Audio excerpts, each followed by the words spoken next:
Hi, my name is Eugene Collins. I'm the president of the Baton Rouge branch of the NAACP. Today, we'll hear from Donicia Molly as well as Ms. Ashley Greene House and their attorneys representing Mr. Aaron Bowman. We'll also hear from George Carlos Moore, president of the National Bar Association. As well, we'll hear from former state trooper Carl Cavalier. In addition, we'll hear from the family of Mr. Ronald Greene. Today, the question I present is a simple one. What's the purpose of this administration to all the texts? What's the response of the administration to all the texts that have now been leaked? What's the correlation of some public officials seemingly getting permission on the elements surrounding the investigation into the murder of Mr. Ronald Greene? On May 10, 2019, Ronald Greene was murdered. Police said that Mr. Ronald Greene died after a high-speed chase that started in Wichita Parish and ended with a crash in Union Parish. These troopers initially lied and cited the cause of death as a car crash. Governor, what we've heard from the AP on your text messages and what we've now seen from WBRZ presented on some of the text messages of your staff members and political allies, we now have to question your complicity without further explanation. Our request, yet simple again, we ask that you follow the lead of Colonel Lamar Davis and ask for a third party to review your administration as well. Now I have the distinct pleasure of introducing Ms. Donicia Molly and Ms. Ashley Greenhouse. Hi, good morning. Thanks to the NAACP and family of Ronald Greene for having me on as attorney for Aaron Bowman and supporter and advocate also of Ronald Greene. As you are aware, when you're here, because of the murder that occurred on Ronald Greene in May of 2019, just a few weeks later, my client Aaron Bowman was also a victim. He was beaten over and over again by Louisiana State Police and other agencies, literally a few weeks later by the same troop. Aaron suffered the same torture, and as so many others have. We've preached the need for transparency, accountability, and now we are experiencing exposure. So this infernal and seemingly eternal inability to treat these victims like their lives have meaning and value has to end. I'm tired of having the unanswered questions for my client, as I'm sure the Greene family are as well. When I have to witness the trauma in Aaron's eyes daily, constantly, having to encourage him when he's wondering why have we not received true justice in this case? Why has not Ronald Greene received any justice? As so many others. And I know for Aaron, the notions of transparency have seemed to be a delusive light of hope many, many times again, but we continue to fight. If this does not connect the dots, when we have a murder by Louisiana State Troopers, and then weeks later we have this beating where Aaron could have also lost his life, I don't know what else will. I mean, what we're seeing here is this culture, this history, and this flagrant behavior by officers continuing on for not days, not months, but years. Multiple opportunities have presented themselves to correct and rectify the situation, this problem. So on behalf of Aaron Bowman, in support also of the Ronald Greene family, we pray that even more is revealed daily until something happens, until this behavior ends. I hope that Louisiana State Police serve as an example to all law enforcement in the nation, in this world, that you may commit these acts, these horrendous actions. You might even cover it up, but you certainly can't hide. And well, in these cases, not for too long. So we're continually fighting for justice in support of Ronald Greene. And on behalf of Aaron Bowman, we are going to continue to push until something happens. Thank you. Thank you, Attorney Molly. Attorney Greenhouse. Good morning, Attorney Ashley Greenhouse of Haley and Associates, also co-counsel for Mr. Aaron Bowman.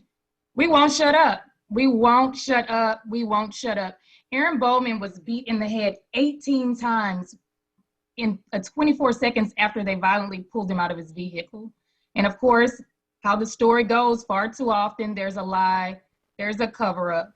And we look at the bad actor in this particular case, former trooper, now defendant Brown, He had a history of being violent, being savage. They note that there were 23 uses of force incidents with him, 19 of them involving Black folk.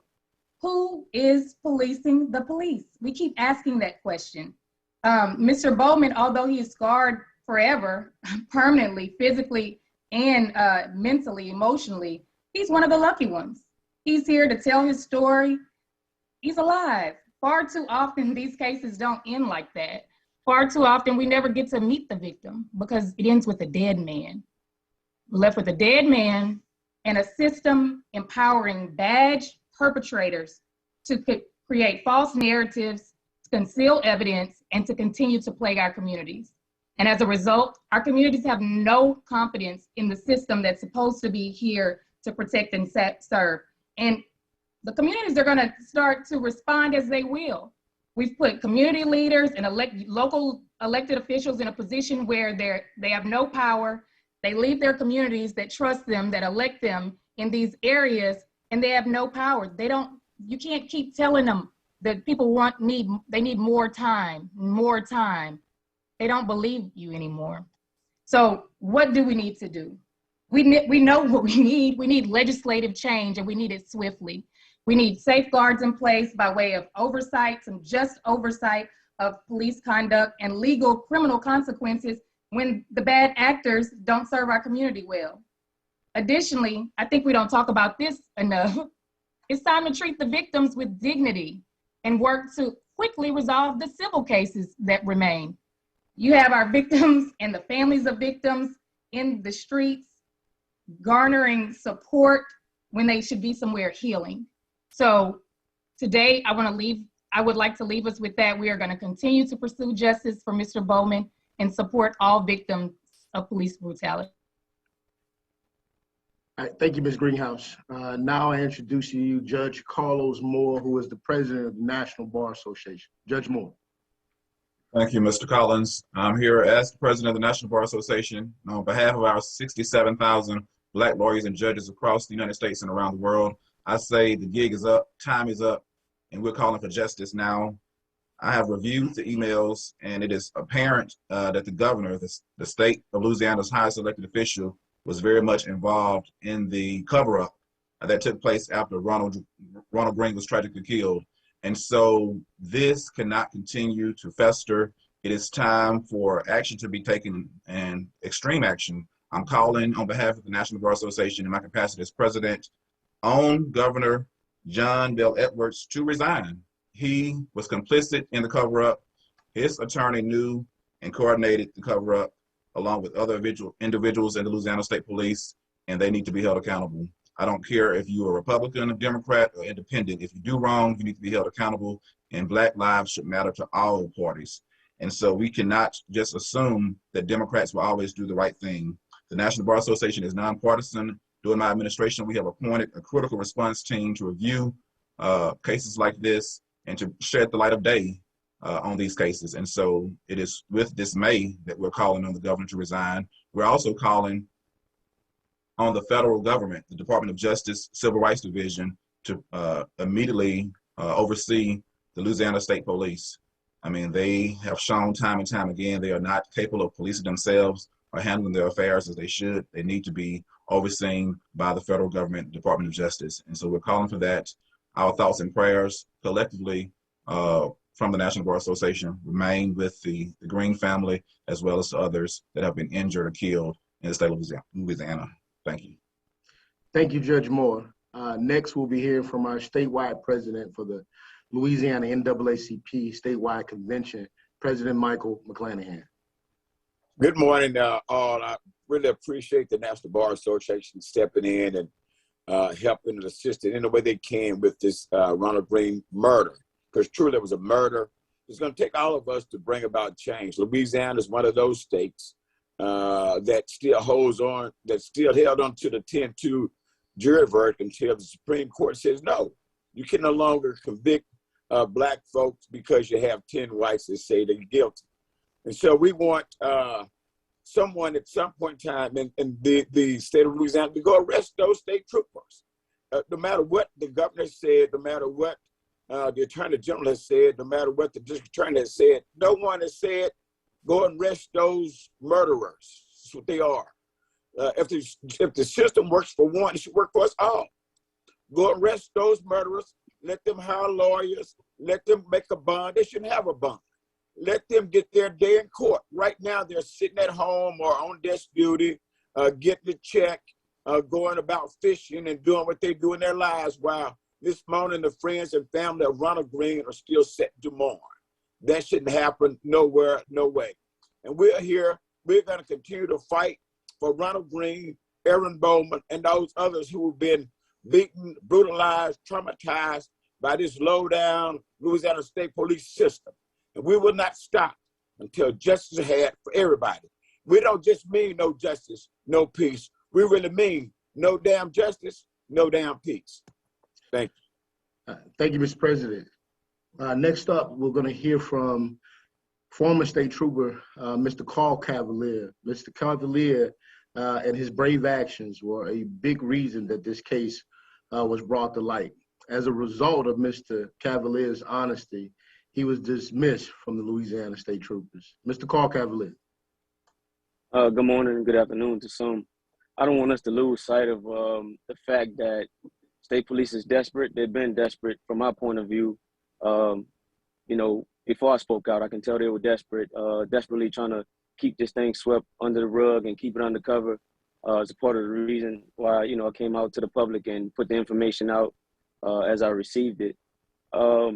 I don't want us to lose sight of the fact that they're desperate and lose sight of the fact that they're trying to dodge a consent decree, which is very much needed. They need oversight, consent decree.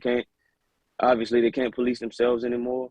You know, just the mere fact that them terminating me, you know, just shows how desperate they are and the reasons behind them terminating me. You know, I think that's obvious, but I'm excited that the public get to see what I've been preaching and trying to holler to the top of my lungs this whole time. I just hope that this case takes off now and more momentum get pushed behind this case. I want to say that I'm disappointed in, very bluntly, a few members of the Black Caucus for jumping out in front of John Bell Edwards and trying to save him, per se. I'm really bothered by that. I'm also bothered by the fact that within those text messages we just recently seen, U.S. Attorney communicating with the governor's office as if, you know, the governor runs, he's the supervisor or the head of the U.S. attorneys. You know, that bothers me and that makes me wonder, you know, what is going to happen with this case? What is going to happen? How hard are they going to actually work to investigate this case? You know, it just concerns me. But I think that those points are the main things. I just don't want us to lose sight of the desperation of state police to dodge a consent decree, and I want us to continue pushing and working towards justice for this case, and Ms. Mona Hart and her family, and Ronald Greene as well. Thank you, Mr. Cavalier, and again, thank you for your service in all of this. Now I have the distinct pleasure of introducing to you the family of Mr. Ronald Greene. And I think it was only befitting that we let Ms. Mona, the mother of Ronald Greene, lead off this conversation, but then her daughters are accompanying her as well, Ms. Danelle Harden, as well as Ms. Lana Wilson. So Ms. Mona, we're gonna go ahead and yield the floor to you and your family. Thank you, sir. I want to take this opportunity to just let everyone know how grateful and thankful my family is to have come this far and to be able to step up and speak on this level. It's a shame we had to struggle to be heard, but it's a good thing. And I must say that when we first heard of Ronnie dying and that it was death by a car wreck, we were prepared to bring him home, go to Louisiana, bring him home. But it was almost immediately after that we saw it was a total different story. The fact that the corruption and everything happened on the level that it did.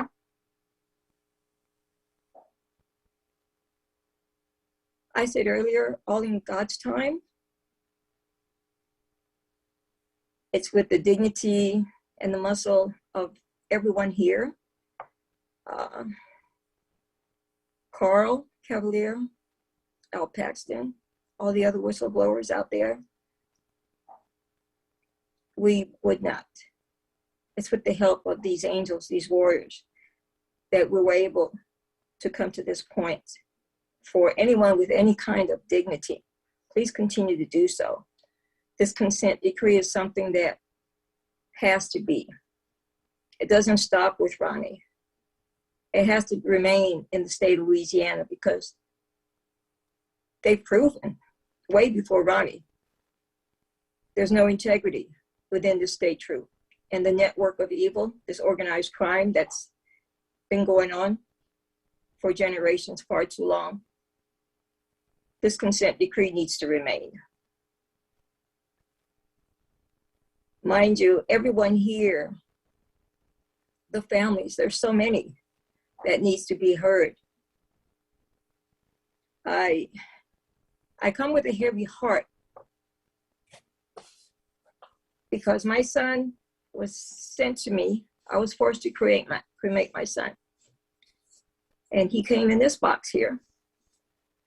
And I've not been able to bury my son because ever since we heard of Ronnie's death, it's been an investigation that me and my children have been doing. We've been pursuing this. My son hasn't had a proper burial. We've been totally focused on this evil, this nightmare that we've been trekking through, this muck that truly is, it's a physical evil that we live day to day. But we will overcome it. I know that. My son is forever with us. All I can say is, for those that's been in denial, those who had their hands on my son, who without care, you literally beat and tortured my son to death. And you took pleasure in it without a blink of the eye, without caring, no human emotion, except the fact that you wanted to wash your hands of his blood. I go back and I can't help but hear my son screaming, to know that my son knew he wasn't going to walk away. That weighs heavy on me. The fact that I wasn't allowed to have my son embalmed so I could take him back with me to Florida, that weighs heavy on me.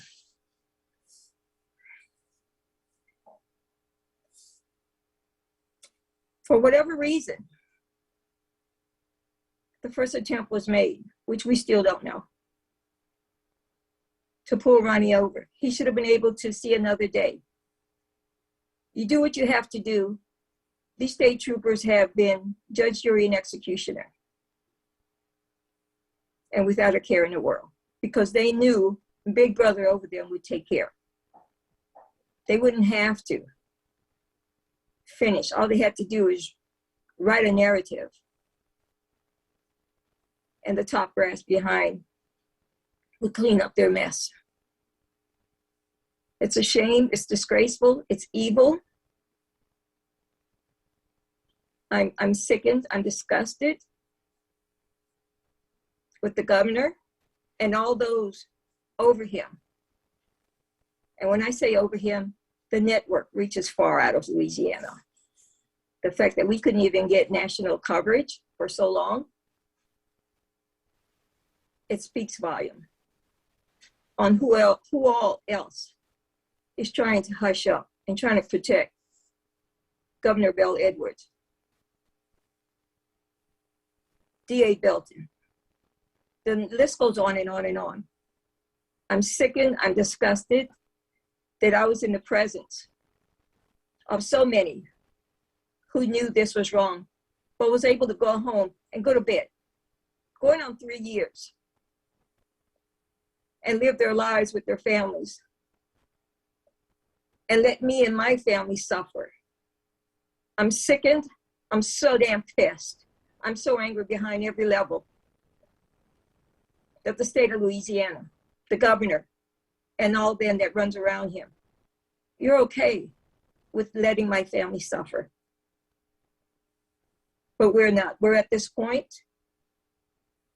I know changes will happen because everyone wants to see Louisiana shine.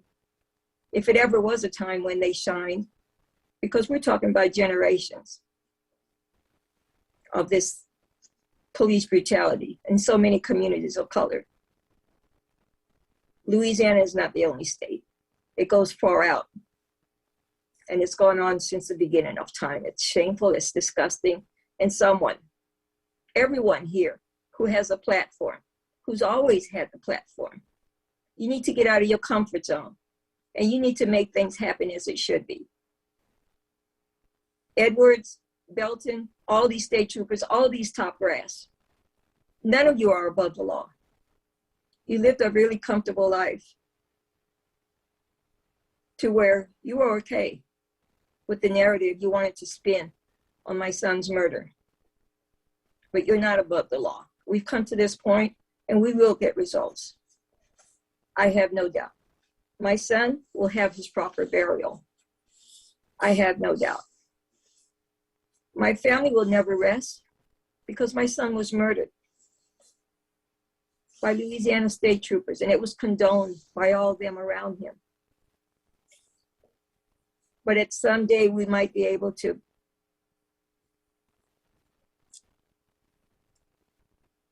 sit back. I don't even understand that word. There's no comfort in this. There is no comfort in this. We'll take the murder of my son to our graves. There's no comfort in this because there's so many more. And those who have it within them, you have to do the only right thing. There's no more narrative in this except the justice for this murder of my son. I thank you all.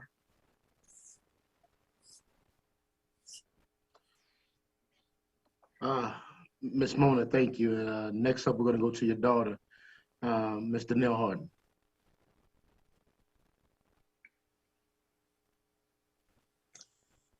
Good morning. Thanks to everyone that's on this call. I appreciate it. I just want to say that losing my brother, Ronald Greene, has been one of the most traumatic experiences that my family and I have experienced. Like losing him to police brutality in this manner has been so painful. It's just been painful since day one. You know, when we first got the call saying that Ron was in a car accident,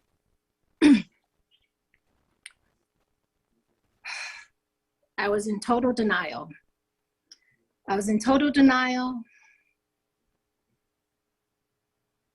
But it wasn't until we got to view his body.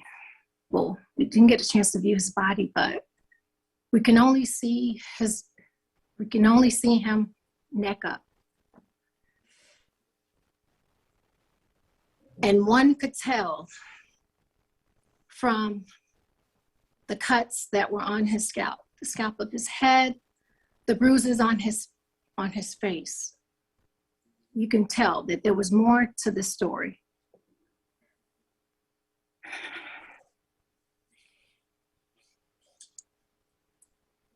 We can tell that there was more to the story, so we began taking notes, trying to dig for more details, and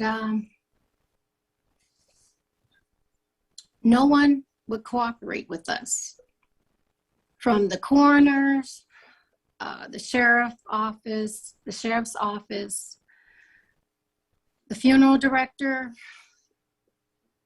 even the staff in the medical center. Nobody would give us answers. We had to dig. We kept going back, hoping that they would tell us more. But again, upon seeing my brother's face, we knew that there was more to Ron's story. And so finally, in October of 2020, we finally got to meet with the governor. And that's where we were able to view the video.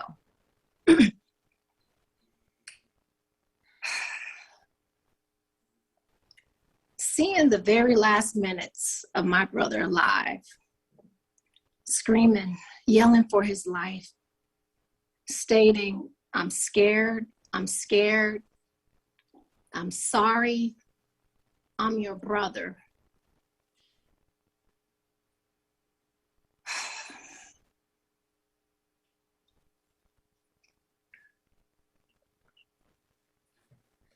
After watching the video, that explained why no one would cooperate with us. They didn't cooperate with us because the state police killed my brother. Everyone knew about Ronald's death, including Governor John Bel Edwards. And so now that we're past 2.5 years, now he wants to speak out. But Governor Edwards, he's not speaking out because he cares about our family. He's only speaking out to save his face, his legacy. That's the only reason why he's speaking out, because he's been exposed.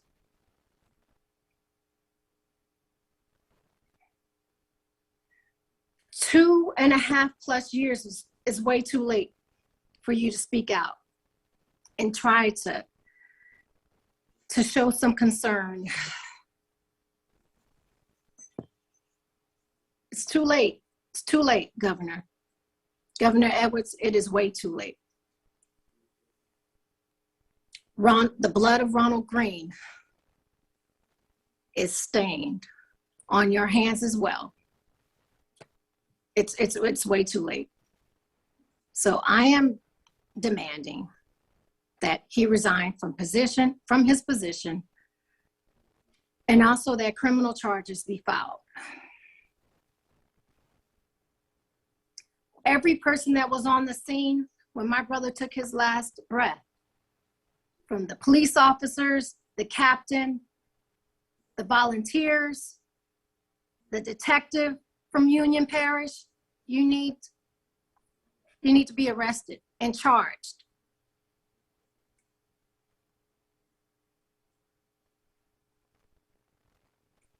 And not only that, Carl Cavalier, he deserves his job back.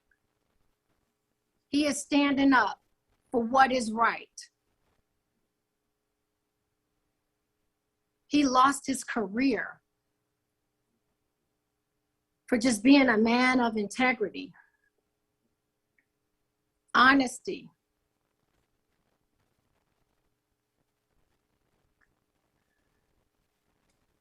Carl Cavalier deserves to be working.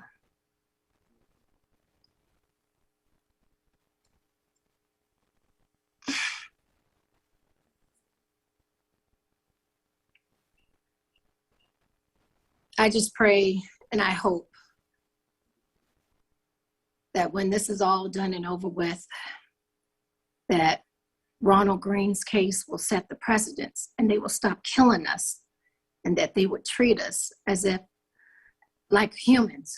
I'm sorry. We just need to be treated with respect and not overlooked. Enough is enough. Change is coming to Louisiana, and I'm done. Thank you, Ms. Donnell. Now I call upon your sister, the sister of Mr. Ronald Greene, Ms. Alana Wilson. Good morning, everyone. Thanks for attending.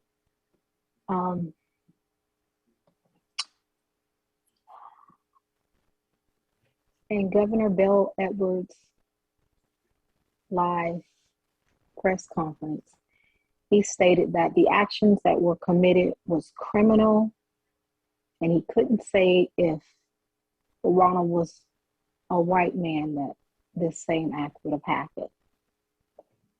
So, with that being said, what are you going to do about it?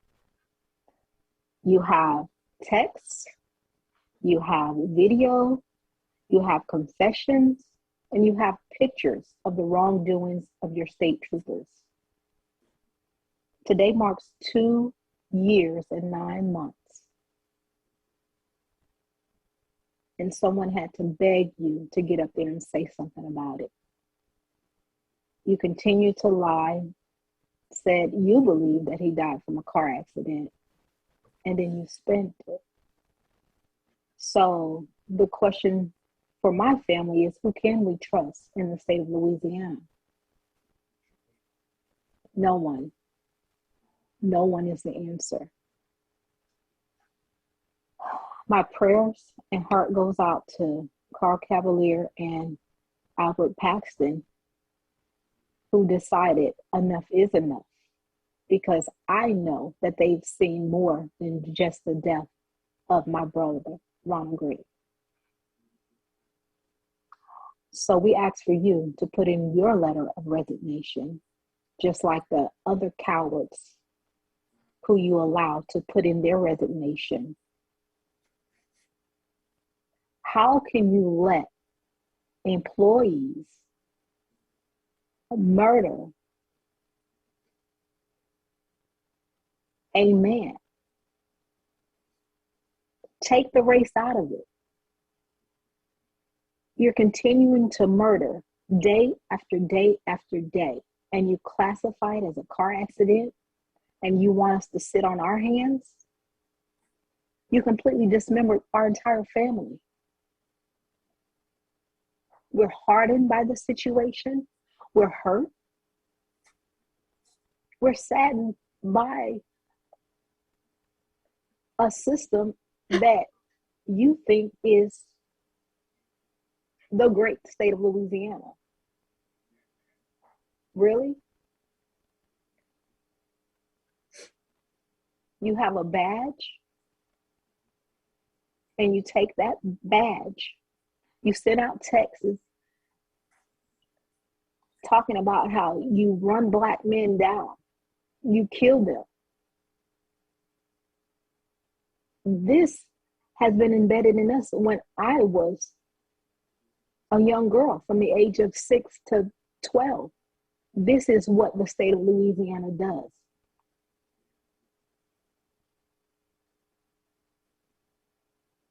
Well, you know what? That's going to stop. And me and my family, we're going to continue to be there for the other families that you guys continue to do this to. And we're not going to stop until we get justice. Like Donnell said, enough is enough.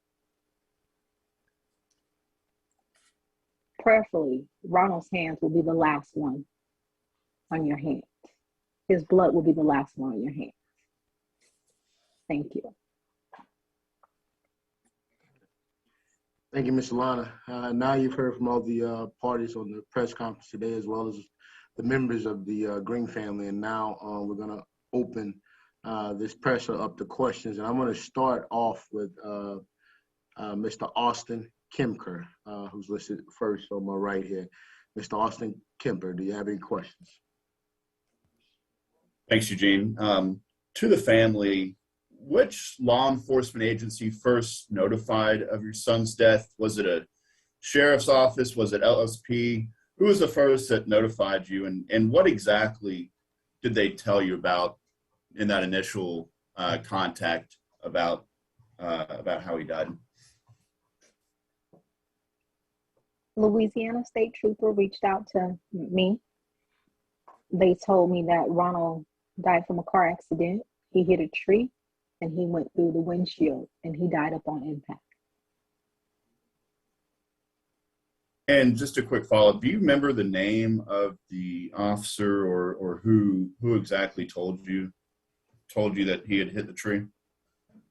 I don't remember off top, but I do have it.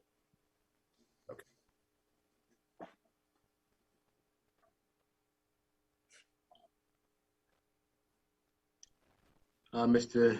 Kemker has concluded his questions. Are there any other questions from the press that are here today? Hello, this is Jasmine Anderson from KNOE in Monroe. Yes, ma'am. Upon seeing the text messages released from a public records request detailing how much people were discussing Mr. Greene's death and his case, can you talk to me about, just tell me, what does that mean moving forward for you as a family, knowing that this was a completely different story that you were told in the beginning, and now you're literally seeing this unplay just as you suspected in 2019? For me, seeing all these texts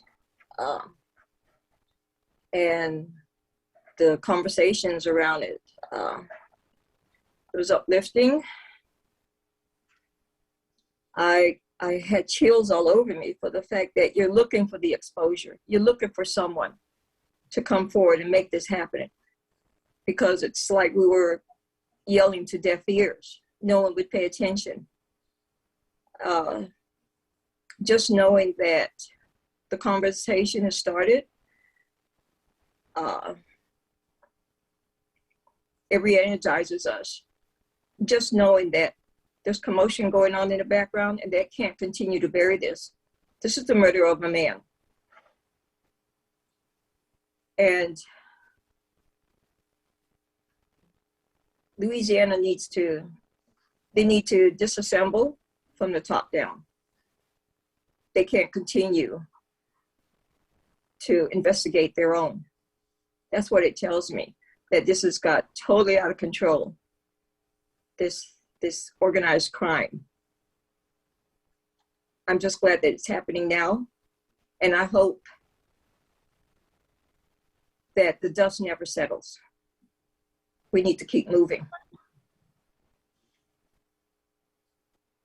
What did it struck me as, it just completely struck me to see that the governor's office offered to fly in District Attorney Belton in on a helicopter. And then he also said, I'll speak to the governor prior to, let me know, Governor Edwards, if it's okay if I speak to the family. It's how does that how does it make you feel? What does that mean to you? For me, when I first saw Belton, it was when we saw the video of Ronnie. And all he could do was speak of the accolades. What he did is who he is as a person, his character. He was done from that day forward. He was done. Just knowing that I'm talking to folks who knew more, but they're willing to sit in front of me and my daughters and continue this lie. There's so many words that come to mind that describes this overpaid state employee who does nothing for the state of Louisiana, I'm sorry. They're willing to continue this. It's an evil corruption. And for the fact that I've been face to face with several of them, there's no words for it. In this day and this time, I literally shared space with public servants that are okay with the murder of a man and will lie to no extent to cover it up. They'll go around and support Edwards and whoever else they have to, just to save their own necks. It says a lot. A man's integrity says a lot, or a woman's integrity says a lot. And I have but his introduction of himself, as far as I'm concerned, it nailed who he was. That very first few minutes I spoke with him. Thank you. I'm so sorry. Mom, and can I say this? Please. The sad part is they continue to treat us like we're the perpetrator. Shame on them for coming into our faces to say, okay, if you need anything, let me know. You know, I'm here for you. When all the while you're just part of the cover up. It's just ridiculous. Shame on all of it. There's no shame. Yes. My last question, it literally brings me to tears to see your son's cremains.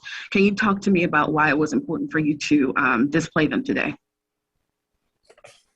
Because when my son we first heard that Ronnie was in a car accident, we thought we'd bring him home. We thought that we as a family could rally around him. My son had cancer. We thought cancer would take him away from us. I need to show the intimidation. The fact that I went there to get my son and he was returned to us. The intimidation, the organized crime, the heaviness that these state troopers have, it falls over to so many entities. The mortuary that had my Ronnie's body, he wouldn't allow us to see Ronnie. We saw Ronnie just up to here. I wanted to identify him by his tattoos. We couldn't see anything. He wouldn't allow us, regardless of what he said. He told us Ronnie had that Y incision, and I could have cared less. That was my son. I literally begged him, I don't care. He denied me the right to see my son. They denied me the right to see him taken to a crematory so that I could make sure that he was embalmed. We weren't allowed anything. And in the end, I had to leave Louisiana. That hurts me the worst. He was killed there, and then he was cremated. When it's something that was not supposed to happen. We were there to bring him back. The fact that we were told we weren't allowed, no one would even embalm him to bring him home so that we could bring him home. We called around. He told us we had to get Ronnie off of his property because Ronnie was basically, his employees were complaining of the stench. And we had to rush. And this was a week after Ronnie was there. And we were told that Ronnie was going to be in another facility where he would be kept in refrigeration. And he didn't do that. We had a time frame to get him off his property, and no other funeral home would take my son to embalm him. We were even told that Shreveport coroner's office, they were full. They couldn't take my boy. And we were left with cremation,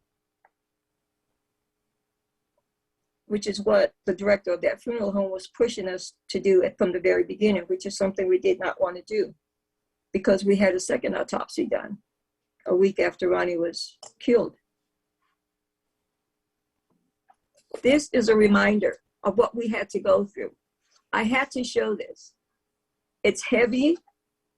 I want the whole world to see what troopers did to my son. I want the whole world to see that video. It's awful to see, but this is what's happening. This is what's happening in our United States of America, and overlooked to the point that I had to cremate my son. No one would even embalm him because of intimidation. of what happens in Louisiana, the state troopers. I was told that. And I had to show this is what we were enduring every second of the day. And it's heavy. Heavy in more ways than one. I thank you, Ms. Harden, and I thank you to the Greene family. Thank you, Ms. Howell. Are there any other questions from the members of the media that are on this line today?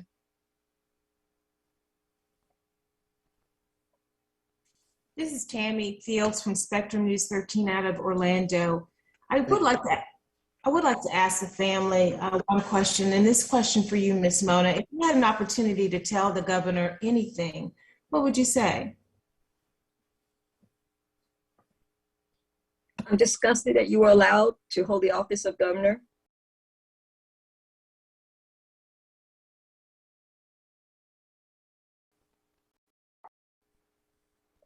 You have no integrity as a person, as a man. What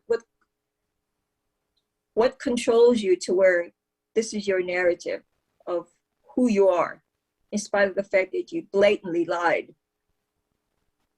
You told us there's nothing in your character to make you say those things, to make you get in the way of an investigation. And look at where we are now. What do I say to an evil person such as you and all those around you? There are no words.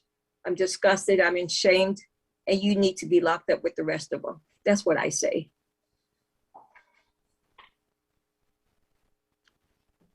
Any other questions from any members of the media that are on this line today?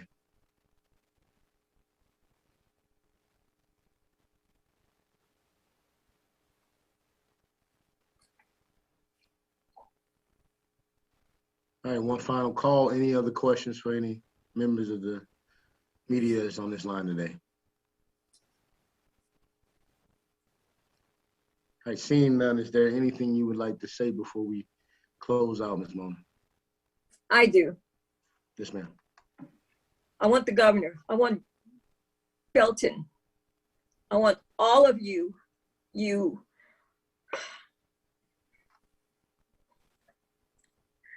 My family told me, Mom, don't let this evil overtake you.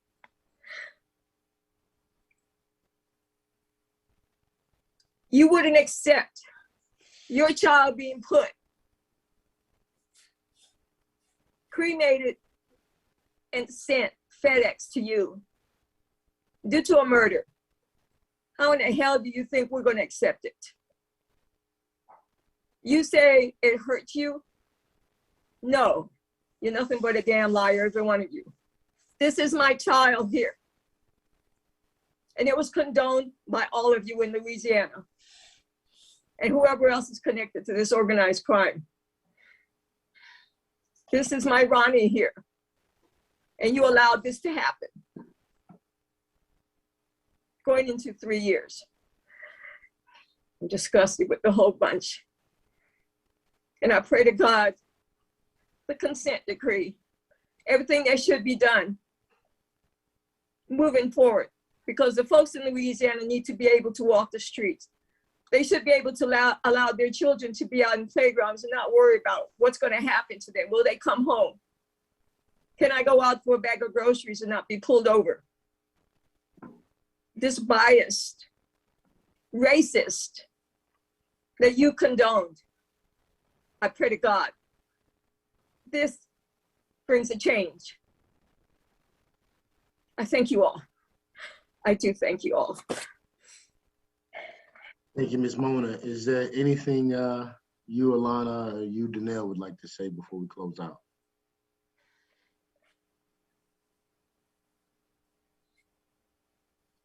I'd just like to thank everyone. I'd like to thank you, Eugene, for setting this up, Donicia, Ashley, the National Bar Association for showing up. I really appreciate everyone. Carl, thank you for your time. I'm just so honored. I thank you guys. Ms. Alana? I just want to say that they really took a soldier before his time. And as he was pleading for his life, he stated, "I'm your brother." And even in his death, I know he's saying, "I forgive you. You're my brother." And that's one thing my brother was, very compassionate. He loved everyone, as you can see that in his death. So I want to say, for those cowards who decided to leave the scene a little bit too soon, just know we're not giving up. We're coming for you. And your time will come. You can run, but you can't hide, because Judgment Day is coming. Thank you. I have to say, please. Yes, ma'am. I have to say,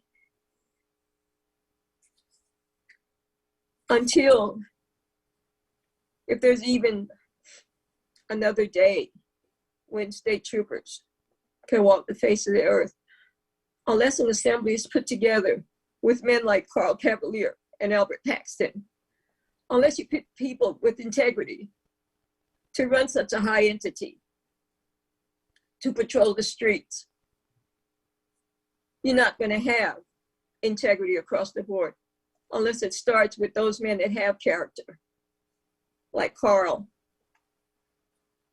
Albert Paxton, Jeremiah Ardone, and all those who want to come forward. That's when you'll start having a state troop with integrity that you can trust across the board. It starts from within and from on top. I thank you all. And I thank you, Carl, Al, Jeremiah, everyone here. Thank you so much for my Ronnie. I know we're going to get answers. Thank you. Thank you, Ms. Mona.